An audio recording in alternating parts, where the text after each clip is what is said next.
मायावती जी के पास अगर अनुभव है तो चंद्रशेखर आजाद जी के पास ऊर्जा है, इस बात को भी हम लोग नकार नहीं सकते हैं। जहाँ अगर हम लोग महाराष्ट्र जाते हैं तो प्रकाश अम्बेडकर है, रामदास अठावले है, अगर हम लोग बिहार जाते हैं तो चिराग पासवान है, अगर हम लोग उड़ीसा जाते हैं। हमारी आबादी इस देश में सबसे ज्यादा है, लेकिन आज भी मूछे रखने पर अगर हत्याएं किसी की होती है तो वह आपके समाज की होती है। अगर 9 साल के मासूम, ये ताली बजाने की बात नहीं है, अगर 9 साल के मासूम को महज पानी का मटका छूने पे मार दिया जाता है तो वो आपके समाज का होता है। रात को 2:30 बजे बहन मनीषा वाल्मीकि को कूड़े करकट के साथ जला दिया जाता है, वो आपके समाज की थी। रोहित वेमुला, पायल तड़वी, ये आंदोलन किसी नेता के द्वारा नहीं चलवाया जा रहा है, यह आंदोलन किसी नेता के खिलाफ भी नहीं चलवाया जा रहा है।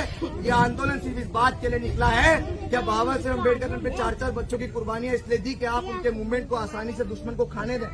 क्या मान्यवर कांशीराम साहब घर परिवार सुख संपत्ति, उनसे सवाल करने निकला कि आप मुझे बताइए कि क्या बिखरे हुए समाज के लोग कभी शासक बन सकते हैं? आप मुझे बताइए कि क्या बिखरे हुए लोग शासक बन सकते हैं?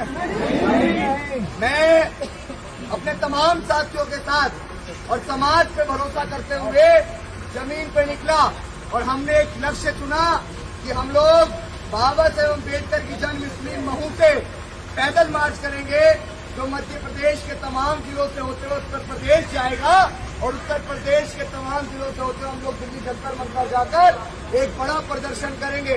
जब हम लोग विरोधियों के खिलाफ मोर्चा खोल सकते हैं तो अपने नेताओं को एकजुट करने के लिए मोर्चा क्यों नहीं खोल सकते हैं? इसी बात को लेकर मैं सड़कों पर हूँ।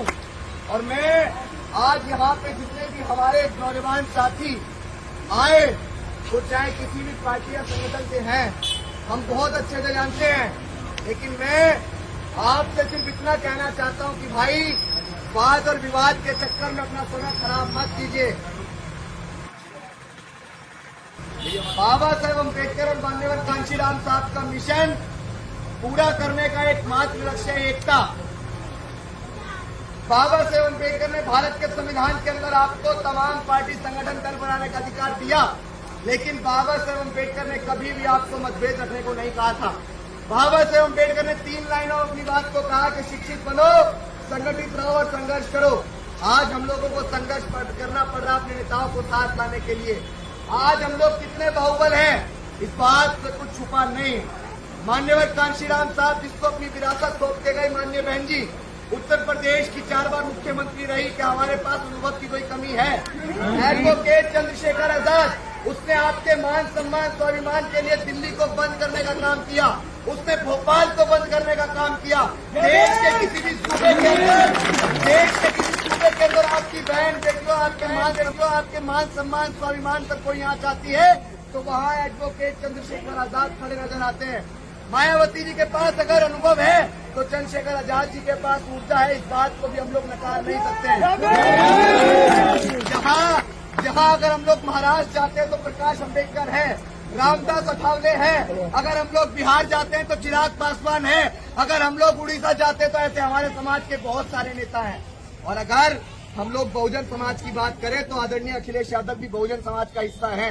और ये एक बायोलॉजिकल बहुजन और एक आइडियोलॉजिकल बहुजन, तो आइडियोलॉजिकल जो बहुजन है उनकी जिम्मेदारी बनती है कि जो लोग फूले पेरियार लड़ाई अम्बेडकर और मान्यवर कांशीराम साहब की मूवमेंट को नहीं समझे हैं, वो 6743 जातियों के लोग जिन्हें आज हम जाटव, वाल्मीकि, कोरी, कुर्मी, पासी, धोबी, धानु, कहीर, गडरिया, गुज्जर, जाट, नाई, यादव, तेली, कुमार, महार, पटेल, डोम, इन तमाम जातियों में उन्हें बोलते हैं। लेकिन साथियों, हमें समझाना पड़ेगा कि बाबा साहेब अम्बेडकर ने अगर भारत के संविधान के अंदर अधिकार एक निचले तबके की महिला को दिए तो बाबा साहेब अम्बेडकर ने भारत के संविधान के अधिकार एक उच्च वर्ग की महिला को भी दिए। ये बात भी आपको घर घर जाके समझानी पड़ेगी। ये बात आपको समझाने की पड़ेगी कि बाबा साहेब अम्बेडकर किसी एक जाति के महापुरुष नहीं है, बाबा साहेब अम्बेडकर किसी एक समाज के महापुरुष नहीं है। मैं हमेशा कहता हूँ कि हम किसी जाति के खिलाफ नहीं है, हम किसी समाज के खिलाफ नहीं है, लेकिन बाबा साहेब अम्बेडकर का आंदोलन जीवन भर मनुवाद के खिलाफ रहा। तो हाँ, हमारे जीवन का अंतिम लक्ष्य है कि हम उस मनुवाद को मिट्टी में मिला के रहेंगे। और जब तक वो मनुवाद मिट्टी में नहीं मिलेगा, ये मनुवाद किसी एक जाति के खिलाफ वाली बात नहीं। मनुवादी व्यवस्था वो है जिसके अंदर आज भी ऊंच नीच की भावना उत्पन्न है। 1950 के अंदर भारत का संविधान लागू हुआ और उस भारत के संविधान ने कहा कि इस देश में कोई ऊंच और कोई नीच नहीं है, सब समान है। तो आज हम कैसे इस देश में उस ऊंच नीच की व्यवस्था को फॉलो कर सकते हैं? बहुत सारे लोग कहते हैं भैया परमिशन। आप मुझे बताइए कि आर्टिकल 19 और 22 आपको आजादी देता है कि आप किसी भी नुक्कड़, किसी भी चौराहे और समाज के बीच जाके अपने समाज को एकजुट करने के लिए आप लोग सड़कों पे उतर सकते हैं। इसके लिए अधिकार मुझे भारत का संविधान देता है। मुझे यहाँ हम लोग किसी का विरोध नहीं कर रहे हैं, यहाँ हम लोग किसी के खिलाफ मोर्चा नहीं खोल रहे हैं, बस इस बात को समझाने निकले हैं कि अब के सारी हदों से गुजर जाएंगे, वो मत समझना डराने से डर जाएंगे, वो मौत के नाम का खौफ देता है क्यों, मौत जिस रोज आएगी मर जाएंगे। तो सालिम का तरफदार नहीं लिख सकते, कम से कम वो मुझे लाचार नहीं लिख सकते, और जान हथेली पर लिए जो बोल रहा हूं सच, उसे इस देश के बिकाऊ अखबार नहीं लिख सकते। मैं आपसे आज एक बात कहने आया हूं कि अभी फिलहाल बाबा साहेब अम्बेडकर की मूवमेंट को ये समाज बहुत अच्छी तरीके से समझ चुका है। बाबा साहेब अम्बेडकर की आइडियोलॉजी क्या है, ये समाज बहुत अच्छी तरीके से समझ चुका है।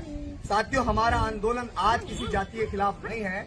हमारा आंदोलन, मैं आपसे निवेदन करता हूं कि अगर कोई आपको उल्टा सीधा बोल भी रहा है तो जो वाकई में समानता की बात करते हैं तो वो कभी किसी का विरोध नहीं करते हैं, खासकर अपने नेताओं का, अपने समाज का। जो किसी का विरोध नहीं करते हैं उनकी पहली जिम्मेदारी बनती है कि वो समाज को एकजुट करें। हम लोग आपस की वाद विवाद की राजनीति को छोड़कर जो हमारी आजादी के मात्र 15 महीने बचे हैं 2024 के लोकसभा के इलेक्शन तक, उस लोकसभा के इलेक्शन तक ये बहुजन जागो मार्च जो निकल रहा है हमारे नेताओं को साथ लाने के लिए, आप सभी लोग इसमें बढ़ चढ़ के सोशल मीडिया के माध्यम से संघर्ष कीजिए। मैंने पहले दिन से कहा कि ये आंदोलन किसी नेता के द्वारा नहीं चलवाया जा रहा है, ये आंदोलन किसी नेता के खिलाफ भी नहीं चलवाया जा रहा है। ये आंदोलन सिर्फ इस बात के लिए निकला है कि बाबा साहेब अम्बेडकर ने 4-4 बच्चों की कुर्बानियां इसलिए दी कि आप उनके मूवमेंट को आसानी से दुश्मन को खाने दें। क्या मान्यवर कांशीराम साहब घर परिवार सुख संपत्ति और उन्होंने कभी शादी नहीं की, क्या इसलिए उन्होंने ये त्याग दिया कि आप उनकी मूवमेंट को आसानी से दुश्मन को सौंप दें? क्या फूले पेरियार, माँ सावित्रीबाई फूले जब पढ़ाने जाया करती थी उनके ऊपर गोबर और पत्थर फेंका करते थे, क्या उन्होंने वो अपमान इसलिए सहा कि आज हमारे देश की बहन बेटी महिलाएं सिर्फ पाखंड में उलझी रहे? आज आपको इस बहुजन जागो मार्च को समर्थन करना पड़ेगा। साथियों, अगर ये 15 महीने का समय निकल गया तो हमें नहीं पता कि हमें आने वाले समय में वोट डालने का अधिकार भी मिलेगा या नहीं मिलेगा। हम किस मुखालफत में खो रहे हैं? हमारी आबादी इस देश में सबसे ज्यादा है, लेकिन आज भी मूछे रखने पर अगर हत्याएं किसी की होती है तो वह आपके समाज की होती है। अगर 9 साल के मासूम, ये ताली बजाने की बात नहीं है, अगर 9 साल के मासूम को महज पानी का मटका छूने पे मार दिया जाता है तो वो आपके समाज का होता है। रात को 2:30 बजे बहन मनीषा वाल्मीकि को कूड़े करकट के साथ जला दिया जाता है, वो आपके समाज की थी। रोहित वेमुला